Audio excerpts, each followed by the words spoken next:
جزء من جسم بشري في أرض زراعية. الشرطة وصلت بسرعة للمكان وبدأت تحقيقاتها.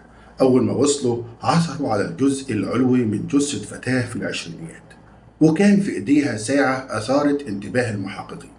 حابين تعرفوا قصة جميلة في قضية شرف داخل العشة؟ خليكم معانا في القصة الكاملة.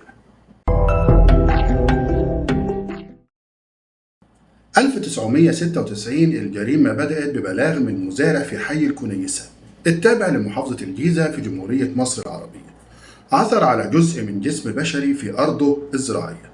الشرطة وصلت بسرعة للمكان وبدأت تحقيقاتها، وأول حاجة عثروا عليها هو الجزء العلوي من فتاة في العشرينيات، وفي إيديها ساعة كان في آثار حروق عملها القاتل علشان يخفي معالم وشها، واللي زود الأمر صعوبة إن الجزء ده كان متحلل إلى حد ما، زائد إن الجزء اللي عثروا عليه كان عريان تماما بدون ملابس، أما الجزء السفلي فهو مفقود تماما. فتشوا كل المنطقة الزراعية اللي حواليها على أمل إن هم يوصلوا للجزء المفقود أو حتى أي دليل يوصلهم لأي حاجة، لكن بدون أي فايدة. الاحتمالية الأولى كانت إن الجريمة ديت بدافع السرقة، بس لما المحققين جم يبصوا لقوا إن البنت دي لابسة السلسلة والساعة الجميلة بتاعتها. يعني لو الجريمة بدافع السرقة يبقى السلسلة المفروض ما تكونش موجودة، ده غير إن الطعنات القوية جدا بتقول إن ده بدافع شخصي، وإن الشخص ده بينتقم منها. هنا المحققين لازم يمشوا على خط سير مين البنت دي، مين اللي عمل فيها كده وليه، ولازم يعرفوا مكان الجريمة كان فيه. مستحيل يحصل في أرض زراعية مفتوحة لأن أي حد ممكن يشوفه.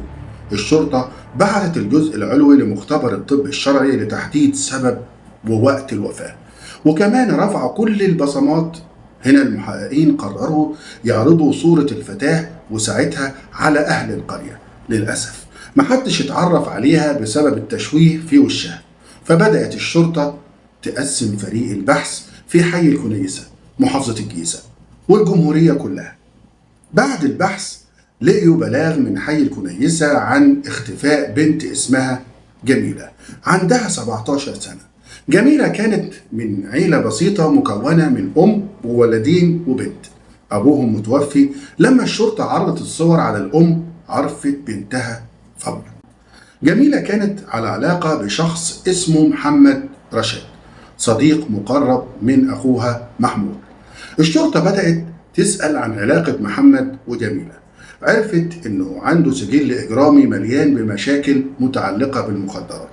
والد محمد رشاد أكد للشرطة إن ابنه كان عاوز يتجوز جميلة لكنهم رفضوه لأنه ما بيشتغلش ولا عنده شقة، هو مجرد كهربائي بسيط. الشرطة لقت ساعة يد وولاعة في عشة مهجورة بالمنطقة الزراعية، وتحليل الدم أثبت إن الجثة لجميلة. الأمور بدأت تتعقد لما لقيوا جثة تانية لشاب، واللي تبين إنها لمحمد رشاد قريب من مكان الجثة بتاعة البنت الجميلة، وده زود الجريمة تعقيد. يعني محمد رشاد العشيق هو اللي ما قتلهاش.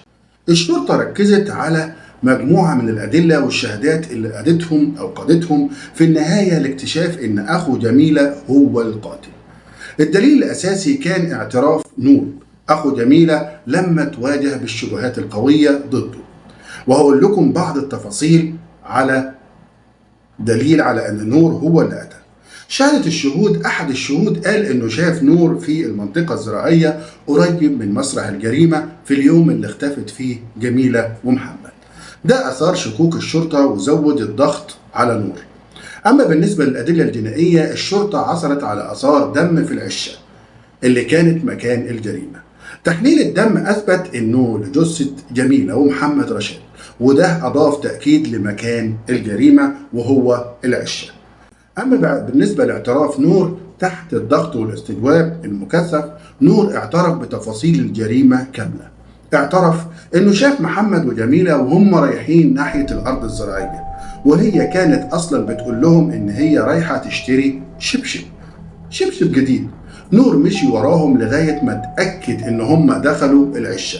العشة هي أوضة بتكون في الأرض الزراعية معمولة من الجريد الناشف، وليها باب بينام ويقعد فيها الفلاحين لما تكون الشمس سخنة. فلما اتأكد ان هم دخلوا العشة واتأكد ان هم قاعدين ومرتاحين، رجع بسرعة جاب اخوه محمود. لما دخلوا العشة قام محمد يحاول يهرب ويجري في الارض الزراعية. لحقوا محمود وقتله باكتر من طعنة في ظهره وبطنه لغاية ما مات واترمى على الارض. اما نور مسك جميلة من شعرها اللي هي كمان حاولت تهرب، وبرغم ان هي قالت ليه انت هتقتلني يا محمود، ده انا اختك وما عملناش اي حاجة غلط، ولكن محمود ما سمعش كلام ولا حتى رحم اخته وقتل جميلة داخل العشة. بعد كده فكر نور ومحمود ان هم لازم يتخلصوا من الجثث. في البداية قاموا وشقوا جثة جميلة نصين بالسطور وشوهوها بالكامل بالطعنات والضرب، وكان غرضهم من كده تشويه الجثة علشان محدش يعرفها. ورموا الجزء العلوي في أرض زراعية قريبة من العشة، والجزء السفلي دفنوه جنب العشة. أما بالنسبة لجثة محمود خبوها في شوية جريد ورا العشة وحطوا عليها عيدان الذرة الناشفة، وقالوا إن هم هيتخلصوا منها بعد يوم أو يومين، مش هتلحق تعفن ولا تتكشف. وفعلا ده اللي حصل، ورموا جثته هو كمان بعد يوم أو يومين في أرض زراعية تانية علشان محدش يقول إن الجثتين تبع بعض. من ناحية تضارب الأقوال، أقوال نور وأمه كانت متضاربة في التحقيقات.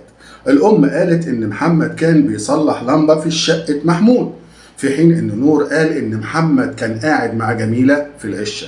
التضارب ده زود شكوك الشرطة وخلاهم يركزوا أكثر على نور. أما بالنسبة لسلوك محمود الغريب بعد الجريمة، محمود اختفى، وده كان دليل إضافي على تورطه في الجريمة. الشرطة اعتبرت هروبه محاولة لإخفاء دوره في الجريمة، وهنا كان التشوه المتعمد للجثة كانت بشكل غير عادي بالحروق، واللي كان واضح انه محاولة لإخفاء هوية الضحية. ده أكد للشرطة إن الجريمة كانت بدافع شخصي وانتقامي، وده الطابق مع دافع نور ومحمود للانتقام لشرف العيلة. الشرطة كانت بتجمع الأدلة وباستمرار كانت بترجع للمكان اللي لقيوا فيه الجثة علشان يلاقوا أي دليل جديد. في النهاية الأدلة والشهادات قادتهم لاكتشاف الحقيقة، وإن محمود ونور هم القتلة. أصدقائي، دي كانت تفاصيل اكتشاف الشرطة للقاتل في قضية جميلة ومحمد. نشوفكم في جريمة جديدة وقصة مثيرة في الفيديو الجاي. ما تنسوش تشتركوا في القناة وتفعلوا جرس الانتباه عشان يوصل ليكم كل جديد، وخلوا بالكم من نفسكم وفي رعاية الله، وربنا يحميكم انتم وذويكم. مع السلامة.